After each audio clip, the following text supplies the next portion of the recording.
Camera सुरू आहे ना? गरज नाही कॅमेराची. दिसेल हा चेहरा नाही? चेहरा दिसणार नाही. अरे नाही का? ऑनलाईन आहे.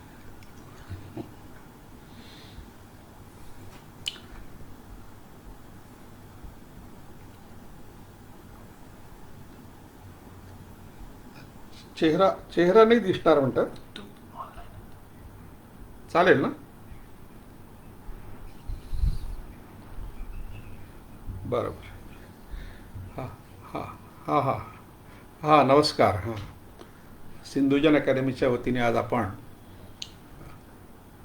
विविध विद्याशाखीय व्याख्यान या उपक्रमाच्या अंतर्गत मातृदेवतांची परंपरा या विषयावर आपण चर्चा करूया.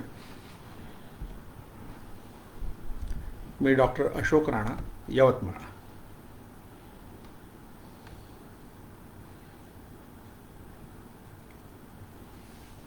मातृपूजन हे जगभर वेगवेगळ्या पद्धतीने होतं आणि ही परंपरा आपल्याकडे सिंधू संस्कृतीमध्येही होती. सिंधू संस्कृतीमध्ये मोठ्या प्रमाणात मातृदेवतांच्या मूर्ती आढळल्या आहेत. त्यावरून एक स्पष्ट होतं की ही संस्कृती मातृदेवतांची संस्कृती होती आणि तिच्यामध्ये मातृदेवतांची परंपरा प्रचलित होती. आता ह्या मातृपूजनाच्या परंपरा जगभर का आहेत? त्याचं महत्त्वाचं कारण की पूर्वी जगभर सगळ्या संस्कृतींमध्ये मातृसत्ताक पद्धती होती. म्हणजे स्त्रियांच्या हाती सत्ता होती. स्त्रियांच्या हाती सत्ता जेव्हा असते तेव्हा त्याला स्त्रीसत्ताक असं म्हणतात. आणि आईचं महत्त्व ज्या संस्कृतीमध्ये असते आणि पुरुषांच्या हाती सत्ता असते तेव्हा त्याला मातृसत्ताक म्हणतात. तेव्हा अशा संस्कृतींमध्ये मातृदेवता ज्या निर्माण होतात त्याचं महत्त्वाचं कारण जे आहे ते आईच्या प्रती कृतज्ञता व्यक्त करणे हे आहेच. त्याचसोबत आईमध्ये किंवा भूमीमध्ये आई आणि भूमी किंवा स्त्री आणि भूमी यांच्या साधर्म्य साधून त्यांचा स्वभाव सारखा आहे असं मानणे याला सिम्पथॅटिक मॅजिक, सहभावात्मक यातुविज्ञान असं समाजशास्त्रज्ञांनी म्हटलेलं आहे.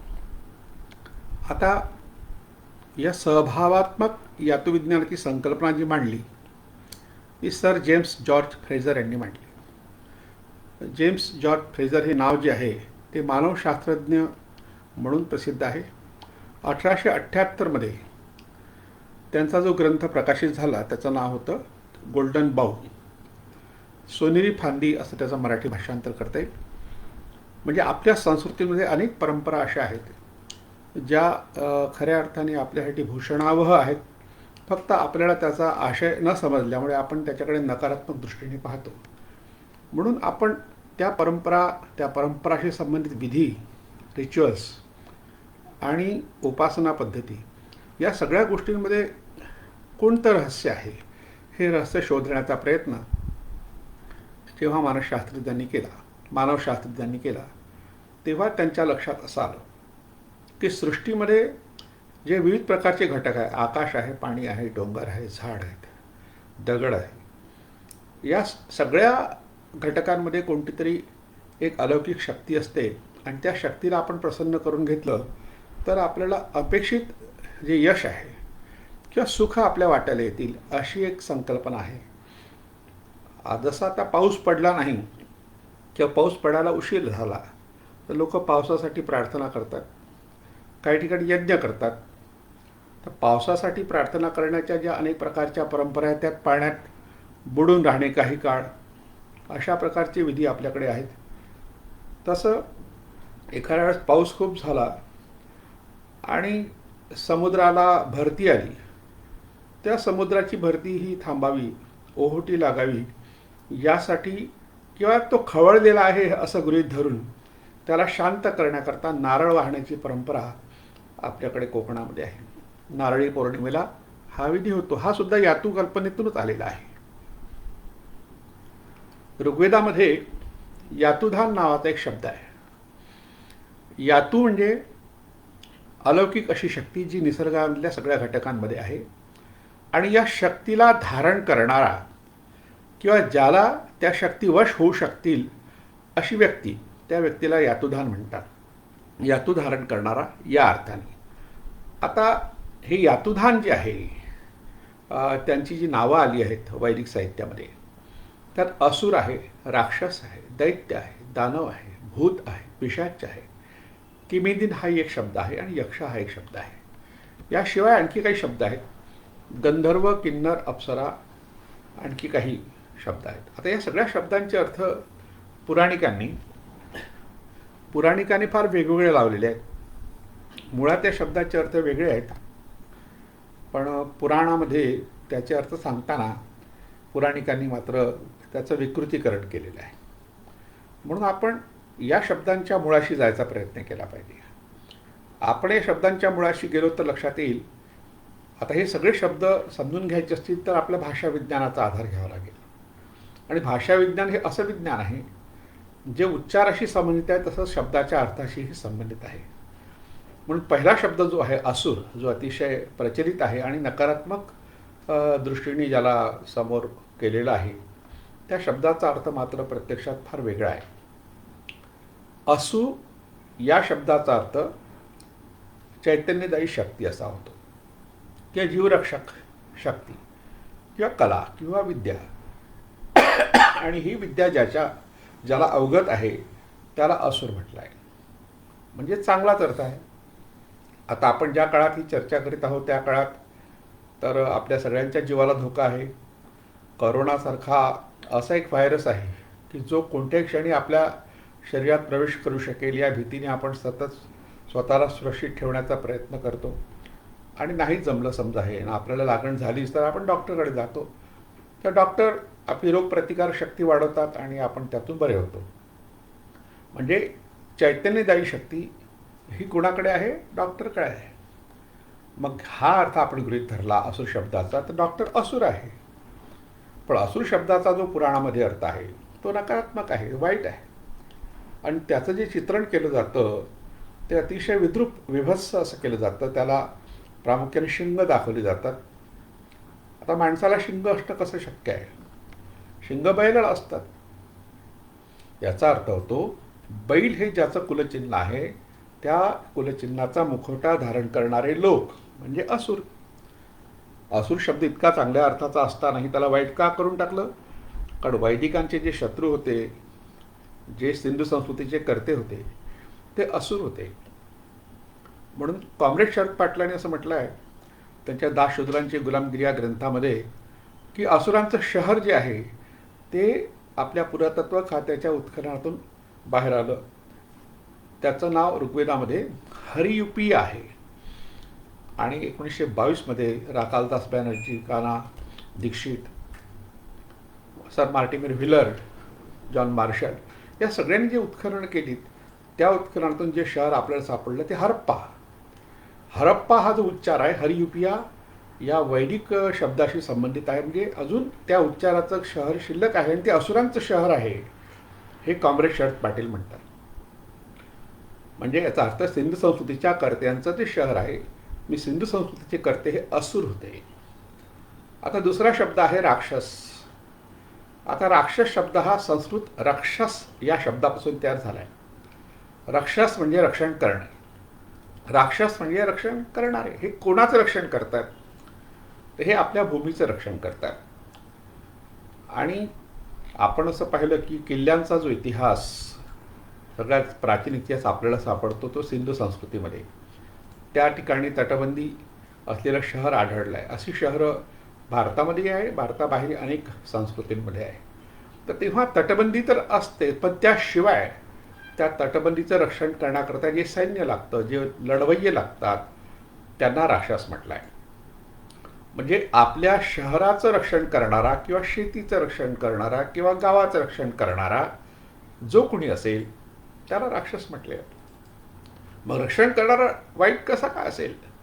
तटरक्षक दल हा शब्द आपल्याकडे प्रचलित आहे. सीमारक्षक दल, बॉर्डर सिक्युरिटी फोर्स, म्हणजे जे सैनिक आहेत ते जर आपल्या सीमेचे रक्षण करत असतील तर ते वाईट कसे असू शकतात?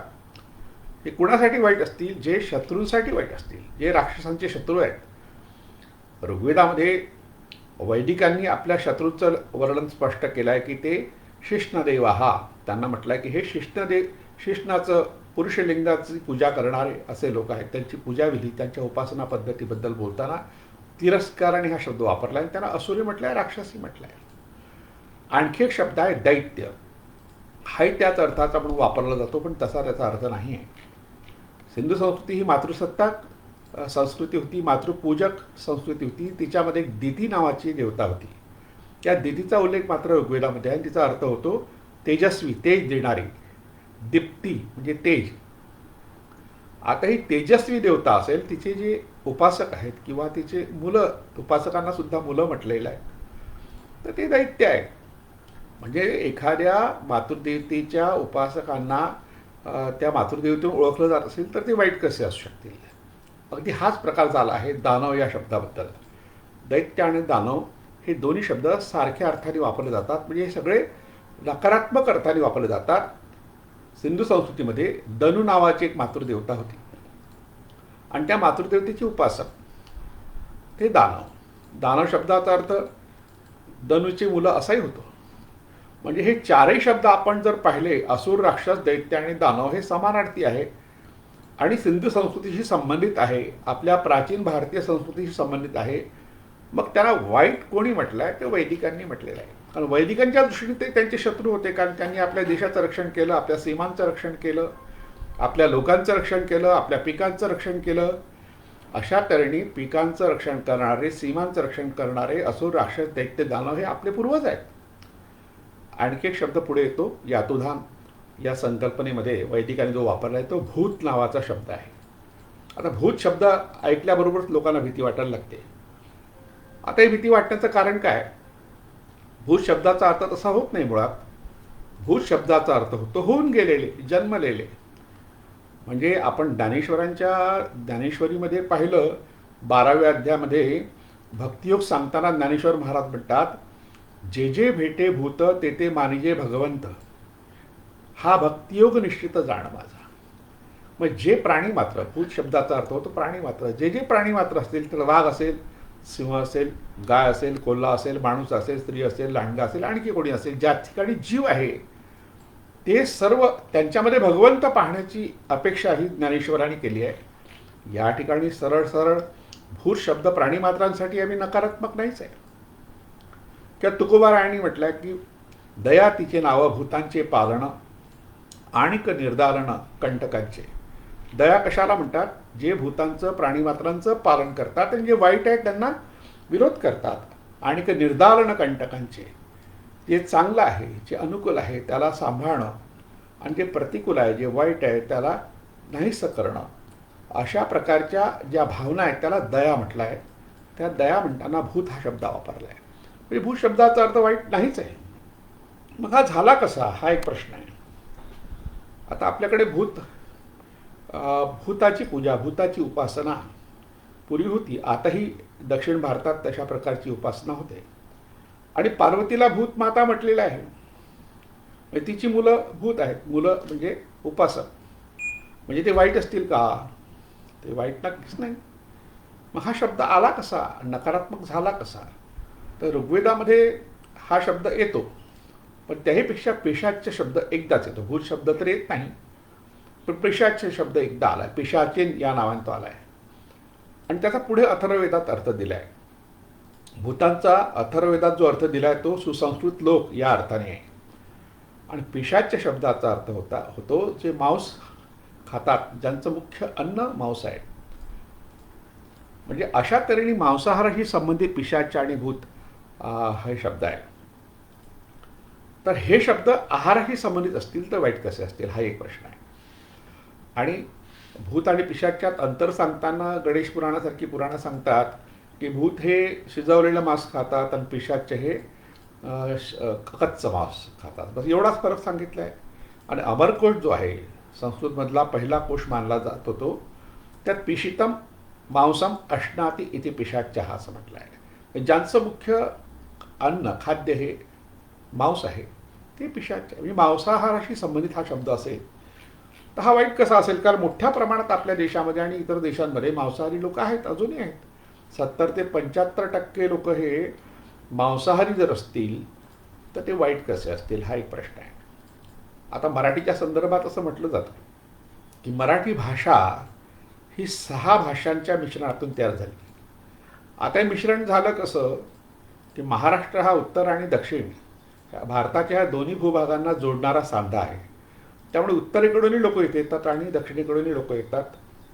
आणि अनेक कारणांनी समुद्र किनारा असल्यामुळे किंवा एक मोठा व्यापारी मार्ग असल्यामुळे महामार्ग असल्यामुळे महाराष्ट्रातून जो जातो आंतरराष्ट्रीय म्हणूया त्याला हा व्यापारी महामार्ग असल्यामुळे या ठिकाणी व्यापारी मोठ्या प्रमाणात येतात. तर पिशाचच्या नावाचे लोकसुद्धा या ठिकाणी येत असतात. आता हे पिशाचच्या नावाचे लोक कुठे राहत होते तर इतिहासाचार्य राजवाडे यांनी त्यांचं ठिकाण हे अफगाणिस्तान ठरवलं आहे. आणि त्या ठिकाणी ब्राचड आणि ब्राहुई या ज्या भाषा बोलणारे लोक आहेत ते पिशाचचे आहेत. म्हणून ते पेशावर हे जे गाव आहे त्या पेशावर गावाचं नाव हे मूळ पिशाच्यपूर आहे. म्हणजे पिशाच्य लोकांचं राहण्याचं ठिकाण. आणि त्यांच्या भाषेला जे म्हटलं आहे ते पैशाची म्हटलं आहे. आता ही पैशाची भाषा जी आहे ही भाषा मराठीचं मूळ मानलं जाते. आपल्याकडे मोठाणं पाणी वगैरे हा वापरण्याची परंपरा वराडात किंवा एकंदर खेड्यापाड्यामध्ये नाही आहे. त्याच्या जी मोठाण्याच्या जी लहाननं वापरतात हा लहाननं जो आरा आहे तो पैशाची भाषेचं वैशिष्ट्य आहे. अनेक वैशिष्ट्य आपल्याकडे लातूर अहमदपूरजवळ एक गाव आहे औसा, त्या गावाचं नाव का आठवत नाही मला, पण तिथे डॉक्टर देवसिंग चव्हाण राहत होते आणि त्यांनी पैशाची भाषेवर खूप संशोधन केलं.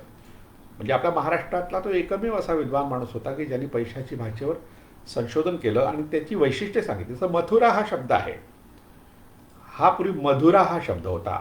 धचा थ झाला. आता हे धचा थ होणे ही जी प्रक्रिया आहे भाषा विज्ञानामध्ये ती अल्पप्राणीकरणाची प्रक्रिया आहे.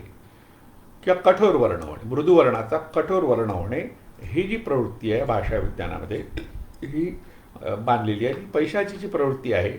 आणि पैशाचा प्रभाव जो मराठीवर आहे तो अनेक शब्दातून आपली दिसून पडतो. म्हणजे पिशाच्या नावाचा एक जनसमुदाय होता. असे लोक होते जे अतिशय प्रगत होते. त्यांच्या भाषेला पैशाची म्हटलं आहे. म्हणजे मराठी माणसाचे पूर्वज हे पिशाच्य होते आणि भूतसुद्धा होते. आता ज्या भूत उपासनेचा उल्लेख मी यापूर्वी केला, दक्षिण भारतात अशा प्रकारची उपासना होती, त्याचे अवशेष आपल्याला आताही सापडतात. त्या ठिकाणी अनेक सण उत्सवामध्ये भूत नाचवण्याची परंपरा आहे. आणि त्या भूतांचं जे वर्णन केलं जातं जे त्यांचा पेहराव होतो म्हणजे माणसंच असतात प्रत्यक्षात, पण मुखवटा वगैरे असतो तो अक्राळ विक्राळ दाखवला जातो. जाड मिशा असतात, चांगल्या दाढा बाहेर आलेल्या, शिंग असलेले. पण त्यांच्या मूर्ती ज्या सापडतात आपल्याला दक्षिण भारतातल्या काही मंदिरामध्ये त्या स्केलेटन मानवी जो ढाचा आहे आपल्या शरीराचा साचा म्हणू त्याला आपण, तर ज्यात कवटी आहे, हाडं आहेत, पायाचे हाताचे पाचळे आहेत, अशा प्रकारचा जो मानवी सापळा आहे या सापळ्याचं शिल्पांकन आपल्याला अनेक मंदिरामध्ये दिसतं. म्हणजे सापळ्याची पूजा करण्याची प्रथा आपल्याकडे होती आणि त्यावरून भूत म्हणजे असा मानवी सापळा असा अर्थ घेतला गेला. भारतातच नव्हे तर इतर अनेक देशांमध्ये पूर्वज पूजेची परंपरा होती. अशा परंपरांचा एक सण आहे त्याला हॅलोविन डे असं म्हणतात. आणि हॅलोविन डे हा जो आहे तो पूर्वजांच्या ज्या कबरी आहे त्या कबरीत आपले पूर्वज कसे असतील तशी प्रतिकृती आपण करायची. आपण त्याचं मेकअप तसं करायचं, वेशभूषा रंगभूषा करायची आणि त्यांची आठवण करायची. अशा प्रकारच्या परंपरा आहे. इंडोनेशियात एका आदिवासी जमातीमध्ये प्रत्यक्ष त्या कबरीतून ते मृत जे शरीर आहे त्याला बाहेर काढतात वर्षातून एकदा आणि त्याला स्वच्छ करतात. त्याला आणखी विशिष्ट प्रकारचं रसायन लावतात, कपडे घालतात आणि त्यांच्या आवडीनिवडी असतील त्यानुसार त्याला खायला देतात. आता मेलेला माणूस तर खाऊ शकत नाही, पण अशा प्रकारचा सण त्या ठिकाणी आहे. म्हणजे भूतोपासना म्हणजे आपल्या पूर्वजांची उपासना आणि त्याच उपासनेचं जे रूप आहे अलीकडे ते सर्वपितृ अमावस्या किंवा अक्षय तृतीयेला सुद्धा आपल्या पूर्वजांना घास घालण्याची प्रथा आहे. तर त्याला पितर म्हणतात, आपण पितर म्हणतो, पितरांची पूजा. ते पितर नावाचे एक समुदाय होता, लोकांचा समुदायच होता. आताही तो आहे. आताही आपण हिमालयाच्या पायथ्याशी पितर नावाची एक जमात आहे. तर ह्या पितरांच्या ज्या काही पूजेच्या पद्धती होती त्यामध्ये श्राद्ध नावाचा प्रकार होता. श्रद्धेने केलं जातं ते श्राद्ध असं म्हणतात. श्रद्धेचं आणि पूजेचं महत्त्व त्यांच्यामध्ये होतं. त्यांची बसण्याची विशिष्ट पद्धती होती. डाव्या खांद्यावर ते उपर्ण घालायचे. जसं आपण छत्रपती शिवाजी महाराजांची जी प्रतिमा जो पुतळा रायगडावर बसवलेला आहे, ती बसण्याची जी पद्धत आहे ती पितरांची पद्धत आहे. म्हणून भूत आणि पिशाच हे पितर आहेत. मी पितरांना हे सुद्धा यातुधान म्हटलेलं आहे. एक किमिदिन नावाचा शब्द ऋग्वेदामध्ये सापडतो, तर तो सुद्धा वाईट अर्थाचा आहे, पण त्याचा अर्थ सुद्धा वाईट नाही आहे. पुढे यक्ष नावाचा एक शब्द आपल्यापुढे येतो. यक्षाबद्दल खूप वेगवेगळी प्रकारची माहिती आपल्याला आढळते. प्रामुख्याने वैदिक ग्रंथामध्ये नकारात्मक आढळते, तर बौद्ध ग्रंथामध्ये सकारात्मक आढळते. आणि जैन लोकांनी तर एक फार मोठं काम केलं आहे की त्यांनी यक्षपूजा चालूच ठेवलेली आहे. अजूनही जैन तीर्थंकरांच्या मूर्तीच्या बाजूला किंवा बाहेर मंदिराच्या बाहेर यक्ष असतो.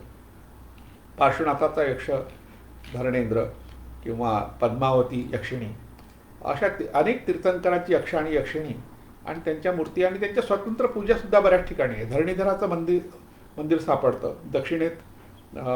शिवमोगा जिल्ह्यात पद्मावतीचं फार मोठं मंदिर आहे, ती यक्षिणीच आहे. यक्ष शब्द हा आपल्याकडे जो प्रचलित आहे तो अद्भुत, कुतूहल, चमत्कार या अर्थाचा आहे, पण त्याचा तो अर्थ मुळीच होत नाही. त्याचा अर्थ सरळ आहे. यक्ष शब्द हा काही संस्कृतमधला नाही आहे, तो दक्षिण भारतीय द्राविड भाषेतला आहे आणि त्याचा अर्थ विद्वान असा तिकडे होतो, पण वैदिकांनी त्याचा अर्थ वेगळा केला. यक्ष म्हणजे पूजा करणारे, म्हणजे आपल्याकडे पूजा करणारे आणि यज्ञ करणारे अशा दोन प्रकारचे लोक होते, दोन प्रकारच्या संस्कृती होत्या. आता थोड्या संमिश्र स्वरूपात त्या आहेत, काही ठिकाणी वेगळेपण दाखवणारे आहेत. आता पूजा म्हणजे काय, तर आपण ज्याला मानतो त्याला आपल्याला आवडणाऱ्या गोष्टी अर्पण करणे. गीतेमध्ये तर खूप स्पष्ट एक गोष्ट केलेली आहे. पत्रम पुष्पम फलम तोयम यो मे भक्त्या प्रयच्छती. पान, फूल, पाणी जे काही भक्तीने मला अर्पण करतो ते मला मिळतं. म्हणजे वेगळ्या प्रकारची उपासना किंवा कर्मकांड करायची गरज नाही आहे असं मांडणारा जो वर्ग होता, तो पूजा करणारा हा वर्ग, या वर्गाला यक्ष म्हटलं आहे.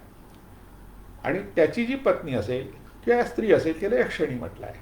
आपण यक्षिणीची कांडी, तिथला चेटकीण वगैरे म्हटलं आहे. सगळं नकारात्मक चित्रण तिचं सगळ्या ग्रंथांमध्ये आहे, सिनेमामध्ये आहे, नाटकामध्ये आहे, सिरियलमध्ये आहे. म्हणजे जो चांगल्या अर्थाचा शब्द आहे पूर्णतः विरुद्धार्थी करून टाकण्याची जी प्रवृत्ती आहे, भाषा विज्ञानाने याचं अर्थपरिवर्तन नावाची भाषेची प्रवृत्ती आहे की सांस्कृतिक संघर्ष आणि जेतांवर आक्रमण केलं तर त्यांच्या संस्कृतीवर आपली संस्कृती लादू नये. जीत जेते संबंध, सांस्कृतिक परिवर्तन किंवा सांस्कृतिक संघर्ष, यातून चांगल्या अर्थाचे शब्द वाईट अर्थाचे कसे होतात याचं विश्लेषण भाषा विज्ञान करतं. यक्ष शब्द हा चांगल्या अर्थाचा. त्याचा आणखी एक उच्चार आहे जख. जख म्हातारा हा शब्द वापरात आहे. आता या ठिकाणी आपण असं समजतो तो जीर्ण झालेला आहे, पण तसा त्याचा अर्थ होते. जख म्हणजे अतिशय विद्वान, अतिशय हुशार, अतिशय अनुभवी या अर्थाचा. आणि यक्षिणी ही सुद्धा आपल्या मुलाबाळांची काळजी कशी घ्यायची, आपल्या मुलांना आरोग्य कसं राखायचं, त्यांना काही रोग झाला असेल तर औषधं कशी द्यायची, अशा प्रकारची जाणीव असणाऱ्या ज्या म्हाताऱ्या महिला होत्या त्यांना त्या काळात यक्षिणी म्हटलं जात असे. पण औषधं देण्याच्या त्यांच्या प्रवृत्तीतून लोकांनी तिच्याकडे कोणतीतरी शक्ती आहे, म्हणजे यातू शक्ती आहे असं मानलं आणि तिला चेटकीण ठरवून टाकलं. अगदी हाच प्रकार गंधर्व शब्दाबद्दल झाला, किन्नर शब्दाबद्दल झाला, अप्सरा शब्दाबद्दल झाला. आता गंधर्व म्हणजे गाणारे, स्वर्गातले देवाच्या पुढे गाणारे असं पुराणामध्ये चित्रण आढळतं. पण गंधर्व नावाचा एक समुदाय होता. काश्मीरमध्ये गंधर्व नावाचं गाव आहे, त्या ठिकाणी त्यांची वस्ती होती. आता ते लोक आणि किन्नर यांच्यात थोडं साम्य दाखवलं आहे बऱ्याच ठिकाणी. किन्नर शब्दाचा अर्थ असा होतो किम नराह, म्हणजे एखाद्या व्यक्तीला पाहिल्यावर ओळखू येत नसेल तर त्याला काय म्हणायचं, हा जो प्रश्न ज्यांच्या मनात त्याने म्हणत आला वैदिकांच्या, त्यांनी तो शब्द वापरला किम नराह. तर यांना असं का म्हटलं असेल, कारण त्यांना मुखवटा असायचा. ते ज्या कुलाचे, ज्या गणाचे प्रमुख असत किंवा सहभागी सदस्य असत, प्रामुख्याने ज्या प्रमुख असे त्याला तो मुखवटा घालण्याची पद्धत होतीच. मग त्याला ओळखायचं कसं, कारण त्याचा चेहरा दिसत नाही, म्हणून किम नराहा. त्याच्याकरता किमिदिन हा एक शब्द आहे. अप्सरा शब्द सरसकट सगळ्या पुराणामध्ये नाचणारी स्त्री या अर्थाचा आहे. आणि त्याची फोड करणाऱ्यांनी डॉक्टर कृपा कुलकर्णी यांनी मराठी व्युत्पत्ती कोशामध्ये अशी फोड केली आहे, अपसू पासून तो अप्सरा शब्द तयार झाला असं त्यांचं म्हणणं आहे. अपसू म्हणजे हलणारी, हलणारी म्हणजे नाचणारी असा त्यांनी अर्थ घेतला, पण तो अर्थ नंतर झाला. कारण अप्सरा शब्दाचा मूळ अर्थ आहे आप म्हणजे पाणी, सर म्हणजे पाणी, दोन्ही शब्द समानार्थी आहे. बरेचदा दोन समानार्थी शब्द एकत्र येऊन एखादा शब्द तयार होतो. आपल्याकडे दक्षिण भारतामध्ये कर्नाटकामध्ये कुडल संगम गाव आहे. बसवेश्वरांचं जे शिवैक्य झालं, लिंगैक्य झालं, त्या ठिकाणाला कुडल संगम म्हणतात. तर कुडल शब्दाचा अर्थ कानडीमध्ये संगम असाच होतो, पण संगम हा मराठी शब्द आहे. दोन शब्द एकत्र येऊन आपण अनेक बरेचदा शब्द असे वापरतो, ती प्रवृत्ती आहे आपली.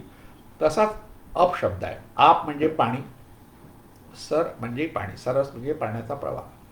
म्हणजे पाण्याचा प्रवाह ज्यांच्या मालकीचा आहे किंवा असे त्यांना अप्सरा म्हटलं आहे. म्हणून अप्सरामधून शब्द तयार झाला आसरा. हा आपल्या मराठी भाषेमध्ये आणि भारतीय भाषांमध्ये प्रचलित शब्द आहे आणि त्यांची संख्या 7 सांगितलेली आहे सतत. पण 7 शब्दाचा अर्थही पाणी होतो. ऋग्वेदामध्ये ऋत हा शब्द आहे, त्याचा अर्थ पाणी होतो. आणि 7 हा शब्द पाणी या अर्थाचा, 7चा सत्य असा एक अर्थ होतो. म्हणजे आपलं म्हणणं खरं आहे हे सांगण्याकरता लोक हातात पाणी घेतात. सत्य आणि पाणी या साधर्म्य आहे. आणि पाणवठे जे आहेत, नदी असेल, तलाव असेल, एखादा ओढा असेल किंवा टाकं असेल, म्हणजे ज्यांच्याकडे पाण्याचा साठा आहे, अशी जलाशय आहे, हे ज्यांच्या मालकीचे असत त्या अप्सरा. आता यक्षसुद्धा पाण्याचे मालक म्हणून दाखवलेत. महाभारतामध्ये धर्मराज, युधिष्ठिर आणि त्याचे जे भाऊ आहेत, 4 भाऊ पांडव, 5 पांडव, हे पाणी प्यायला एका ओढ्यात जातात, तलावात, आणि त्या ठिकाणी यक्ष असतो. तो त्यांना काही प्रश्न विचारतो, पण त्याच्या प्रश्नाकडे हे लक्षच देत नाही, त्याला उत्तरच देत नाही. आणि तो म्हणतो माझ्या प्रश्नाची उत्तर दिली नाही तुम्ही मरून जाल. ते मूर्छित होतात, मरत नाही प्रत्यक्ष. याचा अर्थ तो त्यांना विरोध करतो आणि मूर्छित करतो. आणि तो मालक आहे पाण्याचा, त्याच्या परवानगीशिवाय तुम्हाला पाणी पिता येणार नाही. पण धर्मराज मात्र सगळ्या प्रश्नांची उत्तर देतो असं महाभारतात लिहिलं आहे. आणि मग तो म्हणतो की बा चल तुझी इच्छा मी पूर्ण करतो, सांग तुला काय हवं. तर तो म्हणतो माझ्या भावांना जिवंत करते. मेलेले नसतातच मुळात, पण मेलेला माणूस तर काही जिवंत होऊ शकत नाही. अशा तऱ्हेने ही कथा जी महाभारतात येते ती स्पष्टपणे सांगते की पाण्याचे मालक असत ते यक्ष असत. म्हणजे आपल्याकडे सिंधू संस्कृतीमध्ये पाण्याचे साठे होते, मोठे तलाव होते, धरणं होती. ही धरणं फोडूनच आर्यांनी ती संस्कृती नष्ट केली. हे ऋग्वेदातल्या अनेक ऋचांमध्ये स्पष्ट होते. म्हणून त्यांनी जेव्हा ऋग्वेद रचला, कारण इसवी सनापूर्वी 3100 सिंधू संस्कृती निर्माण झाली, इसवी सन 1300च्या दरम्यान ऋग्वेद तयार झाला. हा जो काळ आहे हा 2-1 हजार वर्षाचा काळ आहे साधारणतः. ह्या 2000 वर्षात अनेक घडामोडी झाल्या, त्याचा प्रतिबिंब आपल्याला ऋग्वेदात आढळतं. आता ऋग्वेद कुठे लिहिला गेला, केव्हा लिहिला गेला, कोणी लिहिला, आता त्याचा लिहिणारा काही एक लेखक नाही आहे. अनेक प्रकारचे लेखक आहेत आणि त्या सगळे ब्राह्मणच आहेत असंही नाही आहे. त्यात गंधर्व, किन्नर, अप्सरा, यक्ष हे सगळेच आहेत. अगदी व्रात्य नावाचे शूद्रसुद्धा आहेत. तर तेव्हा तो अफगाणिस्तानात रचला असावा असं एक मत आता अलीकडे प्रचलित झालेलं आहे. आणि एक मत असं आहे की तो इराणमध्ये रचला गेला असावा. कारण इराणमध्ये जो झेन अवेस्ता हा ग्रंथ आहे पारशी लोकांचा, त्याच्यातल्या बऱ्याचशा कथा विरुद्धार्थी ऋग्वेदात येतात. कारण असुर हा शब्द जो आहे झेन अवेस्तामध्ये चांगल्या अर्थाचा आहे, श्रेष्ठ देव या अर्थाचा आणि शक्तिमान याही अर्थाचा आहे. ऋग्वेदामध्ये 115 वेळा तो शब्द आलेला आहे. त्यातला 90 वेळा तो चांगल्या अर्थाचा आहे आणि 25 वेळा वाईट अर्थाचा आहे. एकाच ग्रंथामध्ये एखाद्या शब्दाचा अर्थ असा बदलत असेल तर त्याचा अर्थ असा होतो की त्या ग्रंथाचा लेखन काळ किंवा रचनेचा काळ हा वेगळा आहे आणि त्यामुळे त्याचा अर्थ बदलला. म्हणजे जे झेन अवस्थामध्ये असुर आहेत, चांगले आहेत, ते ऋग्वेदामध्ये वाईट आहे. आणि जे देव हे वाईट आहेत, झेन अवस्थामध्ये ते शत्रू आहेत, असुरांचे शत्रू. वाईट अर्थाने त्यांनी त्या देवांचा उल्लेख केला आहे. दीव त्यांना म्हटलेलं आहे, रानटी म्हटलं आहे. ऋग्वेदामध्ये त्याच देवांना मात्र चांगलं म्हटलं आहे, असुरांचे शत्रू म्हटलं आहे. अशा तऱ्हेने हा भाषाविज्ञानाने सांगितलेला हा सगळा तपशील आपल्यापर्यंत आलेला हा पाहायला तर लक्षात येतं की वैदिक आणि अवैदिक या 2 संस्कृती, वैदिकांची यज्ञ संस्कृती आणि अवैदिकांची पूजा संस्कृती या दोन संस्कृतीमधला संघर्ष या शब्दांच्या अर्थामधून आपल्याला दिसून येतो. आता आपण आपल्या मुख्य विषयाकडे वळूया, जो विषय आहे मातृदेवतांची परंपरा सुरू कशी झाली. प्रारंभी आपण पाहिलं की सहभावात्मक यातुविज्ञान ही जी संकल्पना आपल्या सर जे फ्रेझर यांनी मांडली, तर त्या संकल्पनेशी संबंधित आता आपण जे चित्र पाहत आहोत त्यामध्ये वारुळ पूजनाची परंपरा आपल्याकडे आहे, अजूनही आहे. नागपंचमीला वारुळाचं पूजन करतात. इतर करताना आपल्याला आढळत नाही, पण कोकणामध्ये आणि गोव्यामध्ये सांतेरी नावाची एक देवता आहे. आता ही सातेरी देवता, सातेरी हा जो शब्द आहे तो साती आसरापासून आला असावा असं काही लोकांचं म्हणणं आहे. म्हणजे साती आसरा ज्या पाण्याच्या देवता आहेत, तर तिचं स्त्री रूप म्हणून, एक रूप म्हणून सातेरी ही देवता आहे. आता ही देवता वारुळ रूपातच त्या ठिकाणी असते. बऱ्याच ठिकाणी तिच्या मूर्तीही बनवल्या जातात, पण कोकणामध्ये आणि गोव्यामध्ये काही मंदिरं अशी आहेत सातेरीची जी वारुळ रूपात आहे. वारुळ हे वाळवी जी असते, दीमक त्याला हिंदीत म्हणतात, वल्मी सुद्धा म्हणतात. ही वाळवी जी आहे ही आपल्याला राहण्याकरता, आपला अन्नसाठा ठेवण्याकरता जे स्वतःचं घर बनवते, तिच्या लाळेपासून आणि लाल मातीपासून ती बनवते. तर किंवा जी माती उपलब्ध असेल ज्या ज्या भागात त्या मातीपासून बनवते. कोकणात लाल माती असल्यामुळे तिथली वारुळं जास्त कडक आहेत, अगदी मजबूत आहेत सिमेंटसारखी, आणि त्याच्यावर मग मंदिर उभारली आहे. म्हणजे मूळ वाळू जसंच्या तसं ठेवला आहे. आता हे वारुळ पूजन कसं आलं? आपण सहभावात्मक यातुविज्ञान ही जी संकल्पना सर जे फ्रेझरनी मांडली आहे, त्यानुसार स्त्री आणि भूमी यांच्यात आपल्या पूर्वजांनी साधर्म्य मानलं. आपल्या पूर्वजांना असं दिसलं की स्त्री ही प्रजननशील आहे, भूमीसुद्धा प्रजननशील आहे. ज्याप्रमाणे स्त्री बालकांना जन्म देते, त्याप्रमाणे भूमीसुद्धा ही पीक आपल्याला देते. मग हे पीक येतं कुठून? तर ते जमिनीतून वर येतं. पण ज्या ठिकाणी वारुळ असेल ते म्हणजे ते भूमीचं जननेंद्रिय आहे, अशी संकल्पना आली. भूमाता हा शब्द त्यातून आला. आणि हे वारुळ तयार कोणी केलं आहे? वाळवीनी केलं आहे. पण राहतो कोण त्या ठिकाणी? साप राहतो, नाग राहतो. म्हणून पहिल्यांदा वारुळ पूजन सुरू झालं, आणि त्यात राहणारा नाग हा तिचा पती मानून त्याचंही पूजन सुरू झालं. म्हणून सिंधू संस्कृतीमध्ये आपल्याला वारुळ सदृश्य खडक दगड दिसतात, शिळा दिसतात, आणि नाग सदृश्य लिंग दिसतात.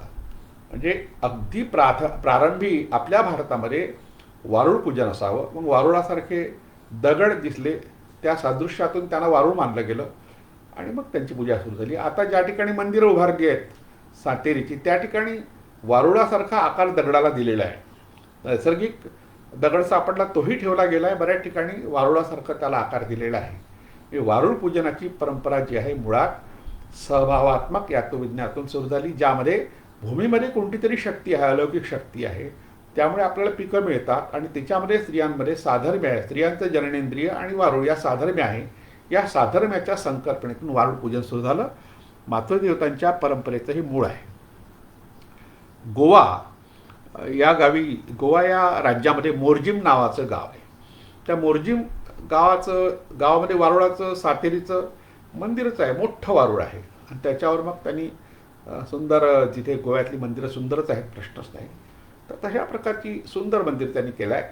अशा प्रकारची मंदिरं कोकणात आपल्याला बऱ्याच ठिकाणी आढळतात. आता सहभावात्मक यातुविज्ञानाचं जे स्पष्ट उदाहरण आहे ते भूमी आणि स्त्री यांच्या संदर्भातलं. शैला लोहिया नावाच्या एक विदुषी होत्या लातूरच्या, त्यांनी त्यांचा PhDचा प्रबंधच या विषयाचा आहे. आणि त्यांनी सगळ्या प्रथा परंपरा ज्या आहेत, सण आहेत, त्या प्रथा परंपरामधून स्त्री आणि भूमी या साधर्म्य कसं दाखवलं जातं याचं विश्लेषण फार विस्ताराने केलेलं आहे. आपल्याकडे प्राचीन लेण्यांमध्ये बऱ्याच ठिकाणी अक्षरशः म्हणजे स्त्रियांचं जननेंद्रिय, त्याची प्रतिकृती तयार करून त्याची पूजा करण्याची प्रथा कशी होती त्याची शिल्प आढळतात. त्याला योनी पूजा असं म्हणतात, आणि हे जगभर आहे, आपल्याकडेच आहे असं नाही. मग ह्या भूमातेची प्रतिकात्मक मूर्ती तयार झाली. त्या मूर्तीला लज्जागौरी असं म्हटलं गेलं. अशा लज्जागौरीच्या मूर्ती भारतात आहेत, असं विदेशात सुद्धा आहे. आणि त्या ठिकाणी स्त्रियांचं जननेंद्रिय, पुष्ट, स्तन आणि शरीर तर दाखवलं, पण चेहरा दाखवलेला नाही. बऱ्याच ठिकाणी, काही ठिकाणी दाखवला आहे, त्यातून बाळ बाहेर येताना दाखवला आहे. ही लज्जागौरीची मूर्ती डॉक्टर राचिन ढेरे यांचा जो ग्रंथ आहे लज्जागौरी, तो या संकल्पनेवर आधारलेला आहे. आता हे मुळात आलं कुठून? मुळात हे आलं कुठून, तर त्याची आणखी प्रतिकात्मक काही चित्र आपल्याला दिसतात. स्त्रीत्व आणि पुरुषत्व यात त्रिकोणाच्या पद्धतीतून, त्रिकोणाच्या आकृतीतून फरक दाखवण्याची एक परंपरा जगभर आहे. गेल्या दशकामध्ये द विंची कोड हे पुस्तक खूप गाजलं डॅन ब्राऊनचं, आणि त्या पुस्तकावर मग सिनेमा वगैरे निघाला, त्यावर अनेक सिरियल तयार झाले, अनेक कार्यक्रम तयार झाले. त्यातून त्यांनी मांडलेला सिद्धांत खोडण्याचाही प्रयत्न झाला. त्यांनी जे काही मेरी मॅगडॅलिनचा शोध घेण्याच्या निमित्ताने तिचा जो संप्रदाय आहे युरोपमध्ये, त्या संप्रदायाची माहिती देण्याच्या निमित्ताने जे काही विश्लेषण केलं ते तंत्र संप्रदायामध्ये सुद्धा आहे. आपल्याकडे भारतात तंत्र संप्रदायामध्ये खूप जास्त विश्लेषण केलं आहे या विषयावर. यात उभा त्रिकोण जो आहे, वर टोक असलेला आहे पुल्लिंगाचं प्रतीक आहे, आणि खाली टोक असलेला त्रिकोण असेल ते स्त्रीलिंगाचं प्रतीक आहे. आणि दोन्ही प्रतीकं एकत्र करून तारा हे प्रतीक तयार झालं. इंग्लिशमध्ये स्टार आपण म्हणतो. आता हा स्टार शब्द कुठून आला असेल याची गंमतच आहे. मातृदेवतांची परंपरा शोधताना आपण जेव्हा भारतीय संस्कृतीमध्ये सिंधू संस्कृतीचा शोध घेतो, तसंच मग आपल्याला आशिया खंडामध्ये सुमेरियन संस्कृती, असिरियन संस्कृती, याला बॅबिलोनियन संस्कृती म्हणू आपण, मेसोपोटेमियन संस्कृती म्हणतो आपण. तर या संस्कृतीमध्ये इनान्ना नावाची एक मातृदेवता आहे. फार प्राचीन आहे, म्हणजे आपल्या सिंधू संस्कृतीपेक्षाही ती प्राचीन आहे. आणि ह्या इनान्ना देवतेचं पुढचं रूप, हिचं बॅबिलोनियामध्ये जेव्हा तिचे पूजक, तिचे उपासक मोठ्या प्रमाणात तयार झाले, तेव्हा तिला इस्तार म्हटलं आहे. तिचं नाव इस्तर किंवा इस्तार आहे. आणि त्या ठिकाणी इस्तार गेट नावाचं एक गेट आहे. तिथल्या लोकांच्या राजांनी तिला आश्रय दिला तिच्या पूजेला. तिथे उरुक नावाचं गाव आहे, ते इस्तरचं गाव मानलं जातं. उरुकून उरक शब्द तयार झाला. आता हे दोन्ही शब्द संस्कृतमध्ये नाग या अर्थाचे आहे. उरुक म्हणजे उरग म्हणजे नाग, उर म्हणजे नागाचं ठिकाण. पण आपल्याकडे नागपूर, जबलपूर वगैरे ही जी ठिकाणं नावं उच्चार आढळतात हे तिथून आलेले असं काही लोकांचं म्हणणं आहे. द्रविड लोक भारतात आले, हे इराकमधून आले, आणि त्या लोकांनी तिथली संस्कृती आपल्याकडे आणली. आता ही आणताना इस्टरबद्दलचं जे वर्णन आपल्याला आढळतं, ही इस्टर जेव्हा रोमन लोकांनी स्वीकारली आपली मातृदेवता, म्हणून तिला ॲस्टोरेत म्हटलं गेलं. ग्रीक लोकांनी स्वीकारली तिला अस्टार्ते म्हटलं गेलं. अशा तऱ्हेने तिचे उच्चार बदलत गेले, पूजा पद्धत थोडीफार बदलत गेली, रूपही बदलत गेलं, पण उपासक मात्र अशा तऱ्हेने कुठे न कुठे तिच्या भावनेशी जुळले होते. नंतर त्यातून शब्द आला तारा. अस्तार्ते, ॲस्टोरेत, तारा. आधी इस्टर, ॲस्टोरेत, अस्तार्ते आणि तारा. तारा शब्द आज आपण ज्या अर्थाने वापरतो स्टार, त्याचं मूळ इस्टरमध्ये आहे आणि तारा या देवीमध्ये आहे. भारतात दुर्गा ही देवी लोकप्रिय व्हायच्या आधी तारा नावाची देवता अतिशय लोकप्रिय होती. तिचा एक संप्रदाय मोठ्या प्रमाणात होता, अजूनही तो आहे. बौद्ध आणि जैनांनी त्या संप्रदायाला खूप वाढवलं. जैनांमध्ये तारा हिला बुद्धाची आईसुद्धा म्हटलेलं आहे. जैनांनी सुद्धा ती वर्धमानाशी जोडली. अशा तऱ्हेने इतकी लोकप्रियता या देवतेला मिळाली पुढच्या काळामध्ये की प्रत्येक संप्रदायाने आपापल्या आराध्य दैवताशी तिचा संबंध जोडला. तर हा जो तारा आहे तो आपल्याकडे आहेच. आपल्याकडे दिवाळीमध्ये सहज रांगोळी काढताना स्त्रिया तारा काढतात, कंटाळा आला तर, इतर वेळेसही काढतात. पण हा तारा फक्त भारतातच आहे असं नाही. अस्तार्तेचा संप्रदाय मी सांगितला, ॲस्टोरेस सांगितलं, इस्टर सांगितलं. युरोपमध्ये इस्रायल हा यहुदी देश आहे. आता इस्रायल हा युरोपमध्ये नाही आहे, खरं म्हटलं म्हणजे तो आशिया खंडातच आहे. सगळे प्राचीन धर्म आशिया खंडातच निर्माण झाले, पण पुढे त्याचा विस्तार युरोप खंडात झाला. येशू ख्रिस्ताचाही जन्म आशिया खंडातच झाला. आता येशू ख्रिस्ताचा जन्म व्हायच्या आधी जे जोडाईस लोक होते, यहुदी लोक होते किंवा आजही आहेत, ते ज्या पुराणकथा मानतात त्याला ओल्ड टेस्टामेंट म्हणतात, जुना करार. आणि ख्रिश्चन धर्म स्थापन झाल्यानंतर ख्रिस्ताच्या जन्माच्या आणि नंतरच्या कथा, त्याचा जो संग्रह संतांनी केला, ख्रिस्ती संतांनी केला, त्याला न्यू टेस्टामेंट किंवा नवा करार असं म्हणतात. आता जुना करार आणि नवा करार हे दोन स्वतंत्र ग्रंथ आहेत. आणि गंमत अशी की जुना करार मांडणारा वर्ग नवा करार मानत नाहीत, पण जे नवा करार मांडणारे आहेत ते जुना करार सुद्धा मानतात. ओल्ड टेस्टामेंट आणि न्यू टेस्टामेंट हे दोन्ही ग्रंथ हे ख्रिस्ती लोक मानतात. ओल्ड टेस्टामेंटमध्ये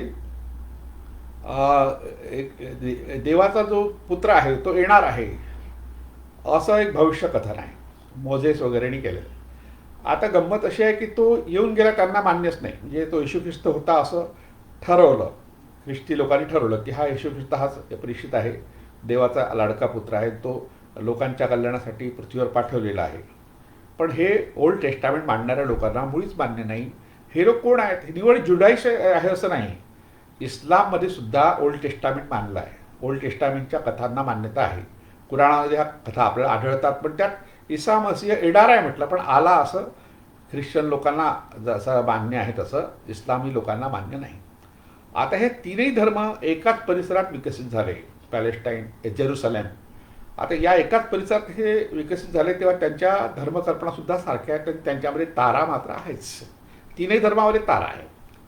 असं जुडाईस धर्मामध्ये डेव्हिडचा तारा, सॉलोमनचा शिक्का, याला जो तारा मानला गेला, हा तारा ख्रिश्चनिटीमध्ये आहे आणि तो इस्लाममध्ये तर आहेच. चांद तारा आपण ज्याला म्हणतो, त्यातला चांद आणि तारा.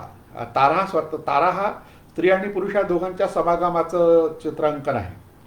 पण या ठिकाणी चांद जो आला आहे त्याला स्त्री मानलेला आहे. तंत्र संप्रदायाने त्याला स्त्री मानलेला आहे. म्हणजे तंत्र संप्रदायाने बऱ्याच जुन्या परंपरा जिवंत ठेवल्या आहेत. तर त्यातून जे आपल्याकडे इतर अनेक धर्मामध्ये जी प्रतीकं तयार झाली, बहाई धर्मामध्ये तारा आहे. नंतर आपण नॉट धर्म आहे जुना ख्रिश्चन धर्माच्या आधी, तर त्याच्यात तारा आहे. आणखी हा रोदिन सिम्बॉल जो आहे तो एक तारा आहे. आणि जुडाईस लोकांचा तारा. तारा सगळ्या संस्कृतीमध्ये आपल्याला आढळतो. त्याला कारण मुळात त्याचा संबंध स्त्री पुरुष संबंधाशी आहे आणि मातृदेवतांशी आणि लिंग देवतांशी च्या उपासनेतून तो आलेला आहे. हे मूळ आहे. सुरुवातीला आपण फ्रेझरचा उल्लेख यासाठी केला की त्यांचं मूळ शोधण्याचा प्रयत्न केला. आणि भारतात सगळ्यात जे पवित्र चिन्ह मानलं जातं ते स्वस्तिकचं चिन्ह हे मुळात त्या स्टारमधून तयार झालं आहे. आणि स्वस्तिकच्या चिन्हासोबत ओमसुद्धा हे त्याच्याशी निगडीत आहे. त्या चांद तारा आपण जो इस्लामचा मानला आहे ते ओममध्ये आपल्याला तो वर आढळतो. उम असे 3 प्रकारचे उच्चार आहे. मग त्याचं विश्लेषण ज्ञानेश्वरांनी वेगळं केलं, अनेकांनी वेगळं केलं, आपापल्या पद्धतीने विश्लेषण करतात. तर ओमसारखा उच्चार जसं आमेन हा उच्चार आहे आपल्या ख्रिश्चॅनिटीमध्ये, आमीन नावाचा उच्चार इस्लाममध्ये आहे. तर अशा प्रकारचे उच्चार ओमशी निगडीत उच्चारसुद्धा सारखे सारखे सगळ्या संस्कृतीमध्ये आहे. प्रतीकही सारखी आहे. याच्या मुळाशी आपल्या मूळ भावना ज्या आहेत, मानवी भावना, त्या कारणीभूत आहे. आपण जर हा विचार केला तर मग आपल्या कोणत्याच धर्मामध्ये भांडण व्हायचं कारण नाही, कारण सगळ्यांची सूत्र सारखीच आहेत. तर हे चित्र. आणि आता आपण जाऊया थेट गणसंस्थेकडे. कारण गणसंस्था ही मातृदेवतांच्या पूजनाची भूमी मानली जाते. गणसंस्थेबद्दल जे समाजशास्त्रज्ञांनी म्हटलेलं आहे, गणसंस्था ही आत्यंतिक लोकशाही व्यवस्था होती. अल्ट्रा डेमोक्रेटिक सिस्टीम किंवा अल्ट्रा डेमोक्रेटिक स्टेट्स. काही लोकांनी त्याला अल्ट्रा डेमोक्रेटिक ट्राईब म्हटलं आहे. ट्राईब याचा अर्थ होतो जमात, समूह. स्टेट म्हटलं की फरक पडतो. अल्ट्रा डेमोक्रेटिक स्टेट म्हटलं की राज्य. राज्य म्हटलं की मग तिथे लोकशाही नसतेच, म्हणून काही लोकांनी तो शब्द टाळला. आपण हे दोन्ही शब्द टाळून तिसरा शब्द घेतला, सिस्टीम, एक व्यवस्था. अशी ही व्यवस्था जी लोकशाही व्यवस्था आहे. गण शब्दाचा अर्थ होतो असे लोक जे लोकशाही मानतात. गण शब्दाचा अर्थ असे लोक असाच होतो. लोक एवढाच अर्थ आहे त्याचा खरं म्हटलं म्हणजे. पण आपल्याकडे गणसंस्था जी होती ती आत्यंतिक लोकशाही व्यवस्था होती. आणि त्या व्यवस्थेमध्ये स्त्रियांना अतिशय सन्मानाचं स्थान होतं. कोणत्याच प्रकारची भेदभावाची संकल्पना नव्हती, जातीभेद तर नव्हतेच, अस्पृश्यताही नव्हती. आर्थिक स्तर असतील कदाचित, पण सामाजिक स्तर मात्र नव्हते. आणि स्त्री पुरुष भेद हा तर मुळात नव्हताच. म्हणून त्या संस्थेला अतिशय लोकशाही, आत्यंतिक लोकशाही व्यवस्था आणि आदर्श अशी व्यवस्था मानलं जातं. आता या गणसंस्थेमध्ये गणाचे जे प्रमुख स्त्रिया असतील तर त्यांना गणमाता म्हटलं जात असेल, किंवा गणिका हा शब्दसुद्धा त्यांच्याकरता वापरला जात असेल. आणि पुरुष त्याचा प्रमुख असेल तर त्याला गणपती म्हटलं जात असेल. आता आपल्याकडे गणमाता शब्द वापरात नाही आहे, पण गणपती आहे. आणि फार चांगल्या अर्थाचं आहे की प्रत्येक चांगल्या शुभ मंगल कार्याच्या ठिकाणी आपल्याला गणपतीची पूजा केल्याशिवाय पुढे जाता येत नाही. त्याची पूजा करणं फार आवश्यक होतं. पण गणपतीला अतिशय समांतर शब्द आहे गणिका. म्हणजे स्त्रियांच्या हाती नेतृत्व ज्या संस्थेमध्ये होतं त्या संस्थेला म्हटलं आहे गणसंस्थान तिची प्रमुख स्त्री असेल तिला गणिका म्हटलं आहे. तर गणिका शब्द मात्र चांगल्या अर्थाचा नाही. म्हणजे जेव्हा पुरुषी वर्चस्व असलेली संस्कृती उदयाला आली आणि ते पसरली तेव्हा मग गणिका शब्दाचा अर्थ वाईट झाला. अर्थपरिवर्तनाचं एक मोठं उदाहरण आहे. असुर राक्षस जशी उदाहरणं तशी गणिका हेही उदाहरण आहे. आता आणखी दुसरा शब्द आहे तो त्याहीपेक्षा बदनाम आहे, तो म्हणजे कुलटा. आता कुलटा शब्दाचा अर्थ जो शब्दकोशामध्ये आहे किंवा प्रचलित आहे तो आहे चरित्रहीन स्त्री. पण त्याचा अर्थही तो होत नाही. कुळाचं रक्षण करणाऱ्या ज्या महिला होत्या, कुळ आणि गण हे दोन शब्द आपण या ठिकाणी वापरले म्हणून त्याचं स्पष्टीकरण आपण या ठिकाणी करूया. मुळात कुळ शब्द आहे. आता कुळ शब्दाचा अर्थही वाईटच आहे. म्हणजे वाईट आहे म्हणजे तो केलेला आहे, आपण परंपरेने तो मानलेला आहे. पण कुळ शब्दाचा अर्थ वाईट होत नाही. कु म्हणजे जमीन, पृथ्वी. आता ज्या जमिनीवर आपण राहतो, ज्या जमिनीतून आपण पीक घेतो ती वाईट कशी असेल? पण ज्यांचं त्या शेतीशी आणि शेती करण्याच्या पद्धतीशी वैरच होतं त्यांना जमीन ही वाईट वाटली आणि ही जमीन कसणारे लोक जे आहेत त्यांना कुळ म्हटलं आहे. कुळ शब्दाचा अर्थ होतो जमीन कसणारे. जसं कुळवाडी शब्द आहे. महात्मा ज्योतिबा फुले यांनी कुळवाडी भूषण छत्रपती शिवाजी महाराजांचा पोवाडा लिहिला आहे. तर कुळांची जी वस्ती आहे, कुळांचा जो समूह आहे, त्यांचं राहण्याचं ठिकाण आहे, त्याला कुळवाडी पुढे म्हटलं आहे. आता हे कुळ जे आहे त्या कुळाबद्दल वेगवेगळ्या प्रकारचे जी मतं अभ्यासकांची आहे. कॉम्रेड शरद पाटलांचं असं मत आहे याबद्दलचं की कुळ जे असते त्याच्या अंतर्गत कुटुंब असतात. कुळ आणि कुटुंब हे समानार्थी शब्द नाही आहेत. अनेक कुटुंबांचं एक कुळ असेल. आता हे कुळाची संख्या, कुळातल्या सदस्यांची संख्या 100च्या वर गेली तर दुसरं कुळ. त्याने उदाहरण सांगितलं की जसं कौरव आणि पांडव हे एका कुळातले मुळात, पण 100च्या वर संख्या गेली, 5 झाली, म्हणून 5 पांडव झाले आणि 100 कौरव वेगळे. आता हे कौरवही आणि पांडवही हे दोन्ही एकाच कुळातले आहे. कारण दुर्योधनाचं एक वाक्य महाभारतात येते की आम्ही जेव्हा शत्रूच्या विरुद्ध असतो तेव्हा 105 असतो आणि जेव्हा आम्ही आपसात लढतो तेव्हा 100 आणि 5 असतो. म्हणजे एकाच कुळातले आहे. आणि हे कुळ कोणतं आहे ते हे कौरव्य कुळ आहे. महाभारतात त्याचं स्पष्टीकरण केलं आहे, फार विस्तार आहे. कौरव कुळ हे नागकुळ आहे. म्हणजे नाग हे ज्यांचं कुलचिन्ह आहे असंही कुळ आहे. आता कुळाचं चिन्ह केव्हा ठरत असे? जेव्हा कुळाचं विभाजन होण्याची वेळ आली तेव्हा कुलचिन्ह बदले. आता कुलचिन्ह ठरते कसं? कुलचिन्ह ठरते कसं तर ज्या परिसरात शेतकरी वर्ग वसाहत करून वस्ती करून राहतो तर त्या ठिकाणी जो प्राणी असेल मोठ्या प्रमाणात तर त्याच्यापासून आपलं रक्षण व्हावं यासाठी त्याची पूजा करण्याची परंपरा सुरू झाली. ते त्या कुळाचं चिन्ह ठरलं. जसं नाग चिन्ह का ठरलं की जेव्हा शेतकऱ्याला शेती करायची असेल, जमीन सपाट करायची असेल तेव्हा त्याला वारूळसुद्धा नष्ट करण्याची वेळ असेल आणि वारुळात जर नाग असेल, साप असेल तर चावत असेल आणि शेतकऱ्यांचा मृत्यू झाला असेल तर म्हणून नागाने आपल्याला चावू नये, आपल्याला चावा घेऊ नये, आपला जीव घेऊ नये म्हणून त्याचं पूजन करायचं, त्याच्या प्रतीकाचं पूजन करायचं किंवा त्याला मारायचं नाही. कुलचिन्हाबद्दलचं जे स्पष्टीकरण केलं आहे ते जे फ्रेझरनी 1888मध्ये टॉटेमिझम अँड एक्झॉगॉमी नावाचा ग्रंथ लिहिला. मुळात जे फ्रेझरचा जो गोल्डन बाऊ ग्रंथ आहे त्याचाच तो विस्तार आहे. 1878मध्ये गोल्डन बाऊ आणि 1888मध्ये टॉटेमिझम अँड एक्झॉगॉमी. टॉटेम म्हणजे कुलचिन्ह, एक्झॉगॉमी हे ज्या कुळामध्ये राहण्याची जी पद्धत, त्याच्या परंपरा, त्याचा आणखी वेगळा मानसशास्त्रीय पद्धतीने आणखी वेगळा विस्तार सिगमंड फ्राईडने केला 1899मध्ये केला. 1900मध्ये त्याचं पुस्तक प्रकाशित झालं, टॉटेम अँड टॅबू. कुलचिन्ह आणि कुलचिन्हाबद्दलच्या निषेधाच्या ज्या संकल्पना आहेत. धर्मामध्ये निषेध आणि आज्ञा ह्या दोन्ही प्रकार असतात. म्हणजे काय करावं आणि काय करू नये. आता कुलचिन्हाबद्दलच्या ज्या परंपरा होत्या की जे कुलचिन्ह तुम्ही मानलं असेल तर त्याला मारू नये, कारण ते दैवत आहे आपलं किंवा आपल्या पूर्वजांचं ते प्रतीक आहे. पण विशिष्ट प्रसंगी त्या कुलचिन्हाला मारून खाण्याची परंपरा होती. आता नागाला खात असत की माहीत नाही, पण अनेक प्राणी जे कुलचिन्ह होते, घोडा असेल आणखी काही असेल, नंतरच्या काळात घोडा आर्यांचा तो सुद्धा कुलचिन्ह ठरला, त्यालाही गणपती म्हटलं गेलं. तर हा जो कुलचिन्ह आहे तो विशिष्ट पद्धतीने मारण्याची परंपरा आणि खाण्याची परंपरा. आणि तो खाल्ला की आपल्या शरीरात त्याचं रक्त आलं, म्हणजे पूर्वजांचं रक्त आपल्या शरीरात आलं अशी संकल्पना होती. याला रक्तसंबंध म्हणतात. इंग्लिशमध्ये किनशिप नावाचा शब्द आहे. म्हणजे अशा काही जमाती अजूनही आहेत, आदिवासी जमाती. कारण आपल्याला शोध घ्यायचा असेल संस्कृतीचा कोणत्याही संस्कृतीचा, तर आदिवासी संस्कृतीचा अभ्यास करावा लागतो. त्या आदिवासी संस्कृतीमध्ये ह्या अनेक परंपरा अजूनही शिल्लक आहेत. कुलचिन्ह परंपरा आहे. आपण आफ्रिकेमध्ये गेलो तर त्या ठिकाणी टॉटेम पोल आहे, म्हणजे जे कुलचिन्ह असेल त्याचा खांब उभा करायचा. किंवा इकडे आपल्या महाराष्ट्रात सुद्धा ज्या आदिवासी जमाती आहेत त्यांच्यामध्ये टॉटेम पोलची परंपरा आहेच, त्याला पूर्वज मानतात ते. तर असं हे कुलचिन्ह हे मुळात शेतीशी संबंधित आहे.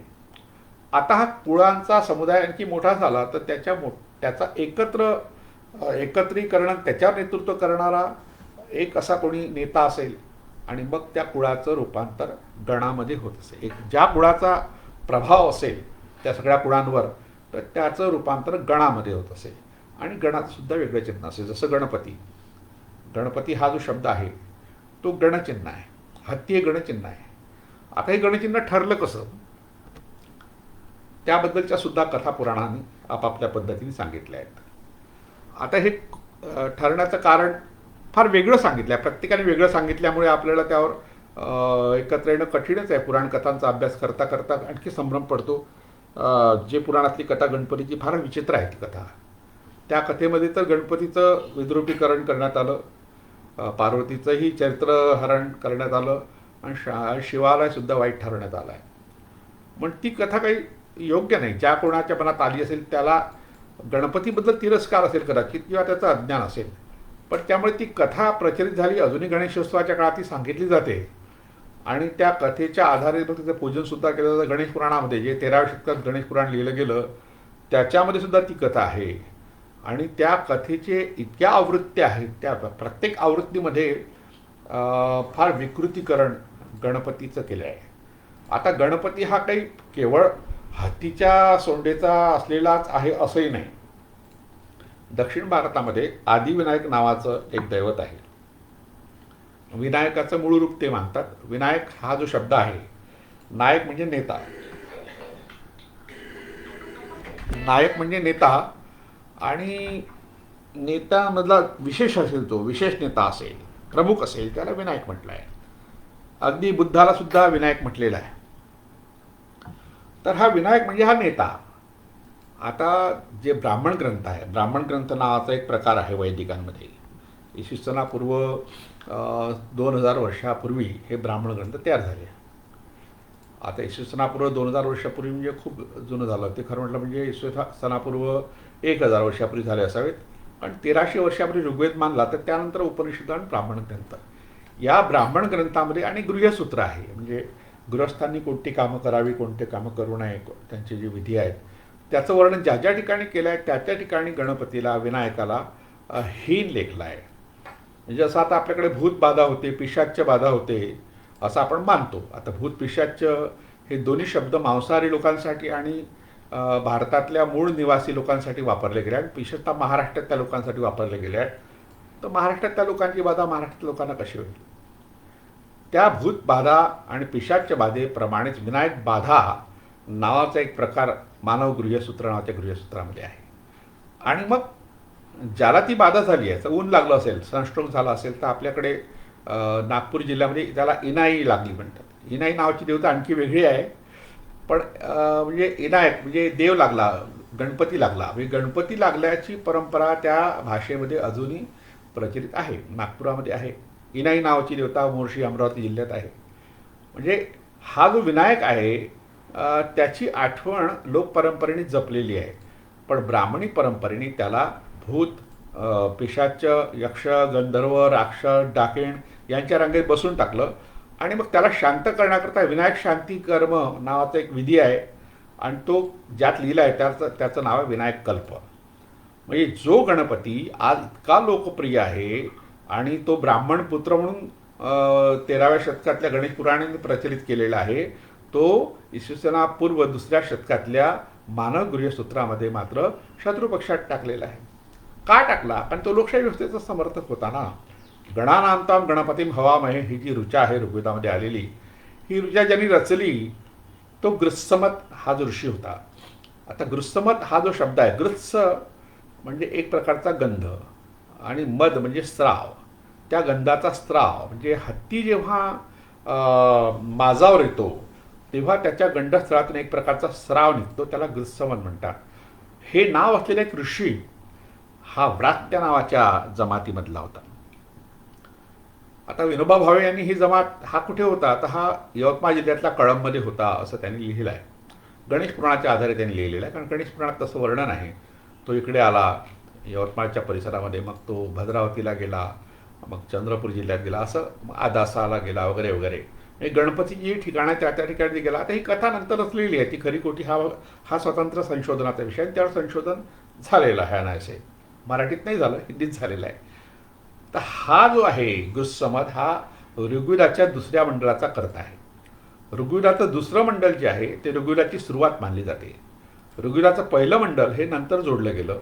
पहिलं आणि 10वं मंडळ हे ऋग्वेदात नंतर जोडलं गेलं. 2 ते 9 ही मंडळं जी आहेत ती प्राचीन मंडळं मानली गेलेली आहेत. तर या मंडळाचा जो कर्ता आहे दुस्समद तो व्रात्य आहे. आता व्रात्य शब्द आपण शब्दकोशामध्ये पाहिला तर त्याचा अर्थ खोडकर असा होतो, आईचं नाही ऐकणारा. म्हणून ब्राह्मण स्त्रिया आपल्या मुलाला व्रात्य म्हणतात. बहुजन स्त्रिया व्रात्य म्हणत नाही, त्यांनी हा शब्द नुसतं ऐकला. आता याचा अर्थ ब्राह्मण स्त्रियांनाही माहीत नाही, त्यांना एवढंच माहिती आहे की व्रात्य म्हणजे खोडकर, आईचं न ऐकणारा, दांडगट, दंगा करणारा वगैरे वगैरे. पण तो शब्दाचा अर्थ आहे काय? मनुस्मृतीने त्याचा अर्थ सांगितला आहे की ते कष्ट करणारे लोक. व्रात्य म्हणजे कष्ट करणारे लोक. सरळ आहे, व्रातेनं जीवती, कष्ट करून जगतात ते व्रात्य. पण त्यांना संकरच म्हटलं आहे, म्हणजे 2 वर्णाच्या संकरामधून तयार झालेली प्रजा. की सावित्री पतीत म्हटलं आहे, म्हणजे ज्यांना गायत्री मंत्राचा अधिकार नाही, ज्यांची मौन झाली नाही, मौन करण्याचा अधिकारच त्यांना नव्हता, असा वर्ग. पण भट्टोजी दीक्षित जो मनुस्मृतीचा एक टीकाकार भाष्यकार आहे तो स्पष्टपणे सांगतो की व्रातेन शरीरा यासेन नतु बुद्धिवैभवेन. हे कष्ट करून जगणारे असतात पण त्यांच्याकडे बुद्धिवैभव नसते. आता हे वर्णन कुणाबद्दल आहे याचं भाषा वैज्ञानिक स्पष्टीकरण आपल्याला द्यायचं असेल तर पुन्हा धातू शोधावा लागेल. त्याचा मूळ धातू तो वृ आहे. वृ हा व्रात्य शब्दाचा मूळ धातू आहे. वृषल हा शब्दसुद्धा आपण ऐकलेला आहे, बैलासाठी वापरला गेलेला. शेतकऱ्यांसाठी सुद्धा तो वापरतात. वृषभ हा बैलासाठी, वृषल म्हणजे शेतकरी, म्हणजे कष्ट करणारे लोक. म्हणजे कष्ट करणाऱ्या लोकांना बुद्धिमत्ता नसते का? भट्टोजी दीक्षित म्हणतो की बुद्धिमत्ता नसते. मग ते शेती कसं करतात, मशागत कसं करतात, पेरणी कशी करतात, केव्हा पेरणी करावी, कोणतं बी पेरावं, हे ज्ञान ज्याला असेल तो बुद्धिवैभव नसणारा कसा असेल? विनोबा भावे यांनी गुरुसमराची एक ऋचा एक वाक्य सांगितलं, नाहम अन्य कृतेनं भोज्यम. इतरांच्या कष्टातून मिळालेलं अन्न असेल ते मी घेणार नाही, मी माझ्या कष्टाने मिळवेल आणि मग जेवण करेल, असा हा स्वाभिमानी करारी असा गुरुसमद हा विनोबा भावे यांनी, गुरुसमद त्यांचा एक लेख आहे जीवनदृष्टी या पुस्तकामध्ये. आता हा जो आहे व्रात्य हा ऋग्वेदाचा पहिला कर्ता. हा म्हणतो गणानाम ताम गणपतीम हवामहे. त्याची ऋचा आताच्या गणपतीसाठी वापरण्यात येते, पण त्याचा अर्थ होतो जो गणाचा प्रमुख होता म्हणून तो ब्रह्मणस्पतीसाठी वापरलेला शब्द आहे. कारण पुढे त्याचं वर्णन जे येते ते ब्रह्मणस्पती येते. म्हणजे लोकशाही व्यवस्था मांडणारा गुरुसमद वैदिकच्या संप्रदायात गेला. म्हणजे त्या पार्टी जरी त्यांनी बदलली तरी आपल्या दैवताचं नमन करण्याचा तो विसरला नाही. तो इंद्राला सुद्धा गणपती मानतो वेळ पडली तर, पण गणपतीला मात्र तो विसरत नाही. असा हा गणपती लोकशाही व्यवस्थेचा प्रतीक आहे. मग ह्या गणपतीची जी आदिविनायकाचा उल्लेख मी केला की दक्षिण भारतामध्ये तामिळनाडूमध्ये प्रामुख्याने आदिविनायकाची मंदिरं आहेत. त्या ठिकाणी मात्र हत्तीची सोंड असलेला गणपती नाही आहे. विनायक आहे तो, त्याला मानवी मुख आहे, त्याला नरमुखी विनायक असंही म्हणतात. पण ते लोक म्हणतात की आमचा गणपती हा मूळ आहे, हे तुमचा सोंडेचा नंतरचा आलेला हा. पण हा सोंडेचा लोकप्रिय का झाला की ज्या गणाचं आधिक्य, ज्या गणाचं प्रभुत्व जेव्हा भारताच्या एका मोठ्या भूभागावर होतं त्यांचं गणचिन्ह स्वीकारलं गेलं. त्यातून गणपती हे दैवत तयार झालं अशी देवीप्रसाद चट्टोपाध्याय आणि लोकायत नावाच्या ग्रंथामध्ये हे फार विस्ताराने लिहिलं आहे. त्यांनी एक 106 पानाचा लेख लिहिला आहे गौरी आणि गणपती. त्याच्यामध्ये गणपती ही संस्था, गणसंस्था आणि ते कुलचिन्हापासून गणचिन्हापासून कशी तयार झाली आणि ते गणचिन्ह ही लोकप्रिय का झालं त्याची कारणं दिलेली आहेत. डॉक्टर सरा गाडगीळ आपल्या नांदेडला ते पीपल्स कॉलेजला मराठीचे प्राध्यापक होते. त्यांनी लोकायत ग्रंथाचं संक्षिप्त रूपांतर 1973 केलं. त्यात त्यांनी गौरी गणपती लेख संक्षिप्तपणे मांडला, पण त्यातून आपल्याला कळतं लोकवाङ्मय गृहांनी तो प्रकाशित केला आहे. तर त्यात त्यांनी आणखी गोष्ट सांगितली की सगळे गणपती केवळ हत्तीच्या सोंडेचे होते असं नाही. ज्या ज्या गणाचं जे जे कुलचिन्ह असेल किंवा गणचिन्ह असेल, कुलपती आणि गणपती दोन शब्द आहे. कुळाचा प्रमुख कुलपती आणि गणाचा प्रमुख गणपती. तर कुळाचं चिन्ह जे आहे ते सुद्धा गणचिन्ह होण्याची प्रक्रिया होत होती, सुरू होत होती. तेव्हा त्यांनी म्हटलं की हत्तीच नाही तर माकड, माकड ज्याचं कुलचिन्ह आहे तो हनुमान हा सुद्धा गणपती आहे. सिंह ज्याचं कुलचिन्ह आहे तो नरसिंहसुद्धा गणपती आहे. म्हणजे गणाचा प्रमुख हा साधा अर्थ आहे. गजानन म्हणजे हत्तीचं आनंद, हत्तीचं तोंड असलेला तो अर्थ नाही. आता हे जे गणपती असतात, गणाचे प्रमुख, हे विशिष्ट प्रसंगी म्हणजे एक सण उत्सव असेल किंवा युद्धाच्या प्रसंगी नेतृत्व करताना आपापल्या गणाचा मुखवटा आपल्या चेहऱ्यावर लावत असत. आता हा मुखवटा लावल्यामुळे लोक त्याला ओळखत हा कोणत्या गणाचा प्रमुख आहे. जसं आता राजकीय पक्ष आपला बिल्ला लावतात, आपला झेंडा लावतात आणि त्यातून मग आपण कोणत्या पक्षाचे आहोत ते जाहीर करतात. ही जी त्यांची परंपरा आहे तीच परंपरा पूर्वीच्या काळात आपल्या पूर्वजांची होती. म्हणजे हे एक राजकीय संकल्पना आहे. गणपती, गण ही राजकीय संकल्पना आहे. आता राजकारणाचा धर्म होऊ शकतो. जसं अनेक प्राचीन काळातले आपले नेते हे दैवत म्हणून आता लोकप्रिय झाले. राम आहे, कृष्ण आहे, सीता आहे, वगैरे वगैरे. तर तसं या सगळ्या गणपतीच्या बाबतीत घडलेलं आहे. आता ह्या गणपती जेवढे आहेत त्यांची पूजा प्रचलित झाल्यावर ते एकटे एकटे दाखवले आहे सगळ्या कथांमध्ये. पण तंत्र संप्रदायाने मात्र त्यांना एकटं ठेवलं नाही. तंत्र संप्रदाय हा जो आहे तो स्त्रीप्रधान असा संप्रदाय होता. म्हणून त्याला वामाचारी प्रथा, वामाचारी संप्रदाय म्हणतात. वाम म्हणजे स्त्री, वामा म्हणजे स्त्री. आता वामा हा शब्द स्त्रियांसाठी वापरणं हे काही भूषणावह नाही. वामचा अर्थ तो डावा असा होतो. डाव्या बाजूला बसवणे स्त्रियांना म्हणजे त्यांना हीन लेखणे, त्यांना दुय्यम ठरवणे. म्हणजे अगदी फोटो काढायला समजा गेलो आपण तर फोटोग्राफर पुरुषाच्या बाजूला डाव्या बाजूला स्त्रीला बसवतो. म्हणजे त्याला ते पसंतच पडत नाही उजव्या बाजूला स्त्री बसलेले. रस्त्याने चालताना सुद्धा स्त्रिया डावीकडे चालतात नवऱ्याच्या, म्हणजे उजवीकडे नाही चालत. त्यांना त्यात भूषण वाटते. पण हे भूषण नाही. वामा शब्द स्त्रियांसाठी जो वापरला जातो तो काही भूषणावा नाही. पण तो वैदिकांनी इतका प्रचलित केला की आता तो लोकांना आवडायला लागला. वामांगी रुक्माई दिवी श्री शोभा वगैरे वगैरे हे आपल्या विठोबाच्या आरतीत आहेच. तर आणि त्यांचा जो आचार आहे स्त्रीप्रधान जे तंत्र संप्रदाय होते त्यांचा आचाराला वामाचार म्हटलं आहे. आणि ह्या वामाचार संप्रदायाने काय केलं, सगळ्या पुरुष देवतांना स्त्री रूप दिलं. कारण पुरुष हा स्त्रीशिवाय अपूर्ण आहे असं त्यांचं म्हणणं आहे. त्यांच्या तत्त्वज्ञानामध्ये स्त्रीला इतकं महत्त्व आहे की स्त्री नसेल तर त्या पुरुषाला बाजूला ठेवतात ते. म्हणून त्यांनी सरळ सरळ त्या सगळ्या दैवतांना स्त्रीरूप दिलं. जसं आता आपल्या पुणे जिल्ह्यामध्ये यवत नावाच्या गावात जे मंदिर आहे भुलेश्वर, त्या मंदिराच्या बाह्य भागावर विनायकी नावाच्या दैवताचं शिल्पीकरण आहे. आता ही विनायकी आपल्याकडे एकाच ठिकाणी, अख्ख्या महाराष्ट्रात एकाच ठिकाणी सापडते. पण दक्षिण भारतात विनायकी स्वतंत्र मंदिर आहेत. तिला गजाननी किंवा गणेशानी असे म्हणतात. गणपती लोकप्रिय जो गजानन आहे म्हणजे हत्तीचं सोंड असलेला, तोंड असलेला, त्यामुळे विनायकी ही अतिशय निवडतीच नाही. दशावतारामध्ये वराहाला अतिशय महत्त्वाचं स्थान आहे. आणि वराह हे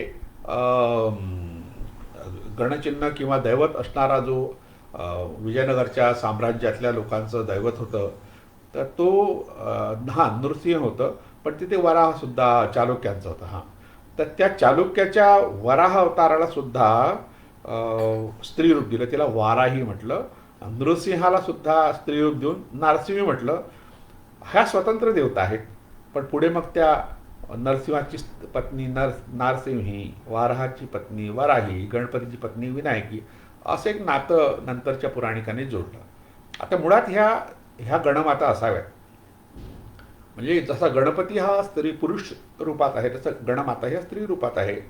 तर ह्या तिने या ठिकाणी प्रतिकात्मक तिने दाखवल्या. साती आसरामध्ये किंवा साती आसरा ज्या आहेत किंवा सप्तमातृका ज्या आपल्याला सिंधू संस्कृतीच्या एका मुद्रेवर आढळतात, तर ह्या सप्तमातृका हा शब्द जो आहे तो शब्द कायम राहिला. पण मातृकांची नावं बदलत गेली. अनेकांचा त्या समावेश झाला, अनेकांना त्यातून काढलं गेलं. आपण अनेक लेण्यामध्ये, अगदी बौद्ध लेण्यामध्ये जा, कोणत्या औरंगाबादला जा, अजिंठ्याला जा, कुठे जा, त्या ठिकाणी सप्तमातृका पट्ट असतो. 7 मातृकांची पूजनाची परंपरा. तसं औरंगाबादच्या लेण्यामध्ये गणपती लेणं आहे. हे गणपतीला मांडणारा एक संप्रदाय त्या ठिकाणी प्रस्थापित झाला असावा मुख्य ठिकाणी गणपती आहे आणि बाजूला बुद्ध बसलेला आहे. म्हणजे गणपतीची आराधना करण्याकरता बुद्ध गेलेला आहे, तो बसलेला आहे आणि त्या बुद्धाच्या अगदी समोर आहे सप्तमातृकांचं शिल्प आहे. खूपच सुंदर शिल्प आहे. मग इथे बुद्ध दुय्यम आहे आणि गणपती प्रधान झालेला आहे.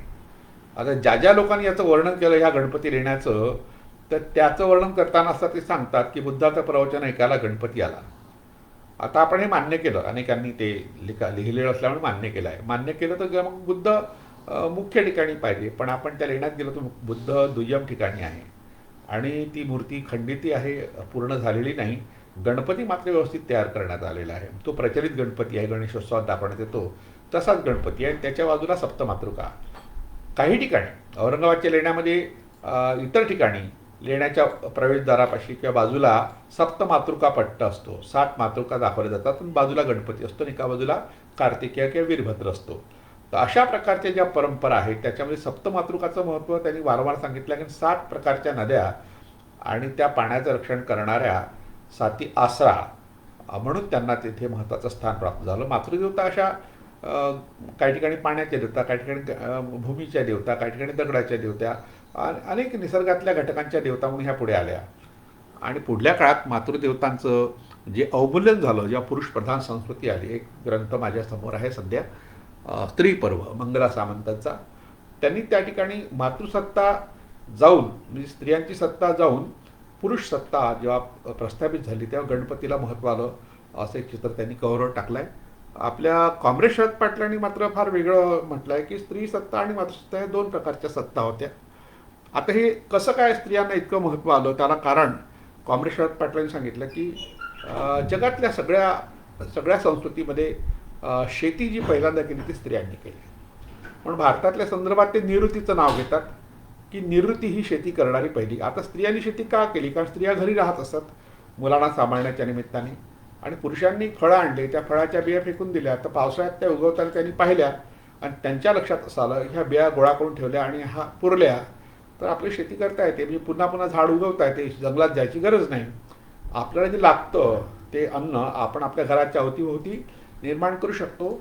हा शोध स्त्रियांच्या मनात लागला, म्हणून प्राथमिक शेती जी आहे ती स्त्रियांनी निर्माण केली असं म्हणतात. पण कालांतराने नांगराचा शोध लागला आणि मग स्त्री शेती जी आहे ती पुरुषांच्या ताब्यात आली आणि मोठ्या प्रमाणात उत्पादन सुरू झाल्यामुळं स्त्रियांचं स्थान दुय्यम झालं आणि पुरुषांचं वर्चस्व सुरू झालं.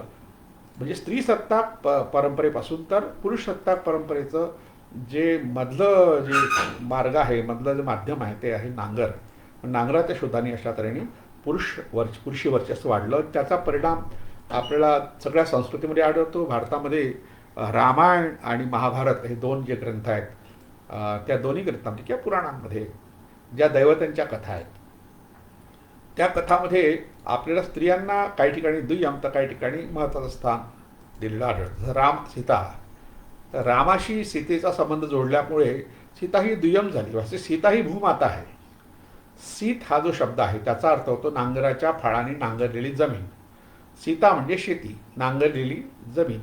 आपल्याकडे विशेषतः विदर्भामध्ये कापूस मोठ्या प्रमाणात पिकतो, म्हणून कापूस जेव्हा पहिल्यांदा येतो तेव्हा त्याचं जे बोंड आहे, पहिलं उरलेलं बोंड आहे, तर त्याला पाळण्यात एक लहानशा झाडाला पाळणा लावतात आणि त्याच पराडीच्या किंवा कापसाच्या रोपांना पाळणा लावतात आणि त्याला झुलवतात. त्याला सीता तई असं म्हणतात, सीता दही असंही म्हणतात. ते सीता देवी आहे. सीता देवीने दिलेलं हे पीक आहे, म्हणून तिच्याप्रती कृतज्ञता व्यक्त करण्याकरता हा एक विधी विदर्भात होतो. अजूनही काही खेड्यापाड्यामध्ये आहे.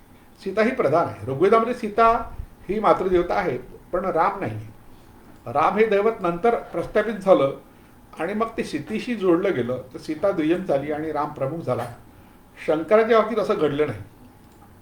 शंकराचे पूजक होते ते मूळ सिंधू संस्कृतीपासून आलेले असल्यामुळे त्या ठिकाणी मुळातच मातृसत्ताक पद्धती होती.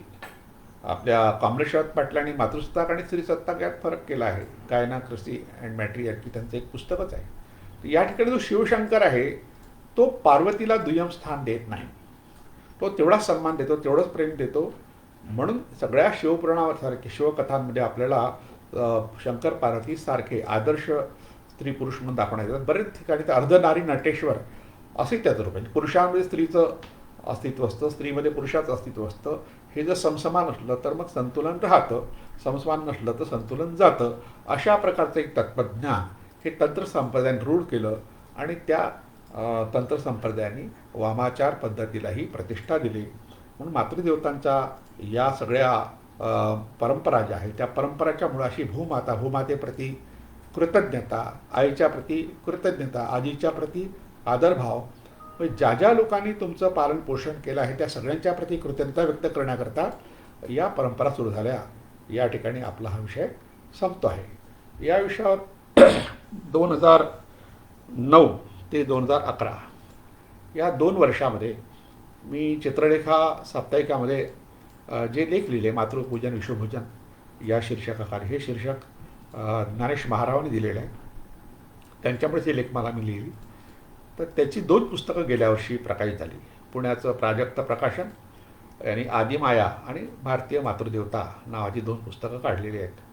आदिमायामध्ये ज्या प्राचीन भारतीय मातृदेवता आहेत त्यांच्याबद्दलची माहिती आहे आणि भारतीय मातृदेवतामध्ये नंतरच्या थोड्याशा कालक्रमानुसार, आता काळक्रम काही नेमका ठरवता येत नाही पण अंदाजे ठरून असं 2 पुस्तकामध्ये आपण हे सगळे लेख संग्रहित केले आहे. ज्यांना ज्यांना ते वाचायची इच्छा असेल ते ऑनलाईन घेऊ शकतात आणि वाचू शकतात, किंवा मग पुढे मागे ते उपलब्ध झाले इंटरनेटवर, तर ऑनलाईन उपलब्ध झाले पाहू आपण. ई-बुक वगैरे झालं तर सध्या तरी ती उपलब्ध आहेत पुस्तक रूपात, तर आपण ती वाचावी एवढी विनंती करतो. आणि आज सिंधुजन अकादमीचे डॉक्टर सुजित शिंदे आणि पंकज बाविस्कर या दोघांच्यामुळे या ठिकाणी मला हा विषय मांडता आला. त्यांच्याप्रती मी आभार व्यक्त करतो आणि थांबतो. धन्यवाद.